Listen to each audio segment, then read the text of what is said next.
In the vibrant, crowded heart of Lagos, where money speaks louder than truth, and power bends the rules, there lived a man feared by many, envied by some, and respected by almost no one. His name was Chief Balogun. Chief Balogun was not always rich. He started his life in poverty, which planted a seed of bitterness in him.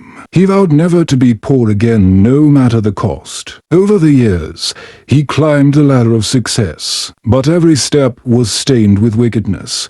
He snatched lands from widows. He bribed officials to silence complaints. He forced workers to slave for a little pay. To him, money was everything and people were simply stepping stones. His mansion sat like a palace atop a hill in Agui. High walls, armed guards, golden gates, and a fleet of cars that blinded the eyes. But despite all this wealth, not a single genuine friend stood beside him. Only those who feared him, and those who wanted something from him. One rainy evening, with thunder growling across the sky, an old man walked toward Chief Balogun's gate. His clothes were torn, his body trembling, his eyes tired from life's battles. He knocked gently, tap, tap, tap. A guard opened the gate halfway, ready to chase him away. But the man insisted on speaking to the chief directly. Chief Balogun stepped out, annoyed. Rain splashed on his expensive agbada as he barked. "What do you want?" The old man bowed slightly. "Sir, I'm hungry. Please, just a little food." Chief Balogun's eyes flared with anger. "Are you mad? Do I look like a charity? Leave my gate before I have you arrested." The old man looked deeply at him, not with fear, but with sorrow. "Chief, remember this night. A man's wealth is sand in the hands of fate. Today you have everything, but one day you may have nothing." Before Chief could reply, lightning flashed, and the man slowly walked back into the darkness. 2 weeks later, rumors spread. A major business partner disappeared with billions of naira, money belonging to Chief Balogun. As he struggled to recover this loss, the government launched an investigation. Documents surfaced. Documents he thought would never be found. Fraud, tax evasion, illegal land seizures, corruption. In one single week, his companies were shut down. His accounts were frozen. His assets seized. The media erupted with headlines. The same journalists who once praised him now tore him apart. And the same friends who once drank his expensive wine now refused to pick his calls. Chief Balogun's world collapsed piece by piece. His wife packed her designer bags and left. His children were withdrawn from their luxurious schools. The gods who once saluted him now mocked him in whispers. Within a month, the mighty Chief Balogun became a man with nothing. His mansion was auctioned. His cars were taken.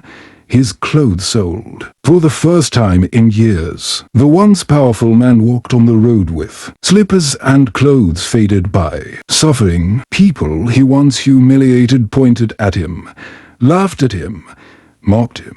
He tasted shame that pierced deeper than any wound. One evening, hungry and dizzy, Chief Balogun wandered into a small, dimly lit neighborhood. He saw a tiny buka, a roadside food shop, and leaned on its wooden frame for support. A young man stepped out and gasped, "Sir, are you okay?" Chief Balogun tried to speak, but hunger stole his voice. The young man gently led him inside, sat him on a chair, and served him a hot plate of rice and stew. Chief Balogun inhaled sharply, the first real meal he had seen in days. He whispered, "Thank you, but I have no money." The young man smiled kindly. "You don't need to pay. Just eat." As Chief ate, tears fell, silent and heavy. When he finished, he looked up, and his heart froze. The young man's face was familiar. "Do I know you?" Chief whispered. The young man nodded slowly. "Yes, sir. My father was the old man who begged you for food at your gate on the night you chased him away." Chief Balogun's stomach tightened. His chest burned. His eyes widened in shock. The young man continued.